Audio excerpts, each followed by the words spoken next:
So now we are getting a random message from people we are not even in contact since last 15-20 years maybe.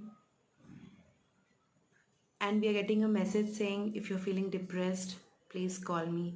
I'm here to talk.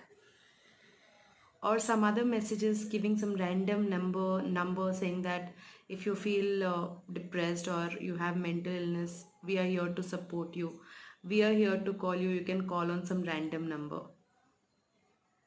Someone in the office who doesn't even look at you with in positive vibes, someone who doesn't even care about your career, about your dignity, who keeps talking bad about you behind you, is sending you messages saying that if you feel depressed, call me.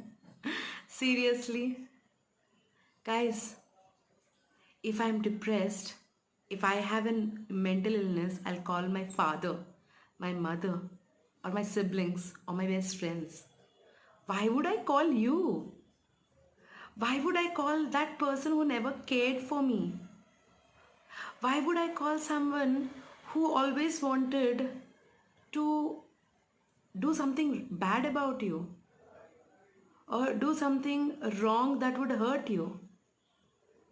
Throughout your life, you have been hurting someone, and today, because someone died due to depression or someone died due to mental illness, or we don't even know the reason of the death, suddenly you get that love and affection for someone whom you never cared throughout your life. I really wonder you have so much time to fake. This is not about me, or this is not about someone whom I know. But randomly, I'm getting so many messages on WhatsApp. If you're feeling depressed, call me. If you're feeling, that you need someone to talk, call me. Guys, I myself counsel people. Really, do I need someone to talk?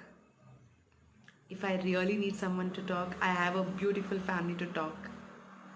And this is not just me, everyone are receiving these messages, because it is very common that even on Facebook, if you see people are putting the status that I'm just one call away. How can you be just one call away? You don't even know me. If I really call you, you might be busy doing something for your children, you might be cooking, or you might be doing your household work or office work, or you might be busy with your husband for that matter. Why would you give me that 2 minutes of time to counsel me? Gyan band karo, and please take care of your life first, and then be a counselor of someone else's life.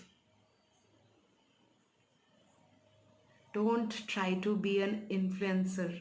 It is not only to those who are sending me messages, but to everyone who are just sending messages, sitting at home and randomly picking up the numbers and just sending that I'm sorry, I feel pity for what I've done to you in past, or if I've spoke to you something in past which hurt you, I'm really sorry. Where were you? Where were those sorries at that moment? And suddenly you find time after someone celebrity's death, suddenly you find that sorry for this person. Not happening. नहीं चाहिए बाबा, नहीं चाहिए. I'm happy. Everyone are happy in their own world, I guess. If someone is depressed, someone is having mental illness, they would call their loved ones, not randomly someone on the Facebook, or someone whom you worked 10 years back or 5 years back, or someone whom you studied in school or college and never been in contact for these many years. No, those forwarded messages, stop it. When you send it, just mean it. Instead of that, call your mother, call your sister, or call your very close friends and tell them I am here to talk. They'll feel better. Not someone on the Facebook or someone in the call list 10 years back, 11 years back friends. No. Take care, guys. Do not call on the random numbers. They'll not have time for you. Call your family and loved ones. Take care and gyan band karo.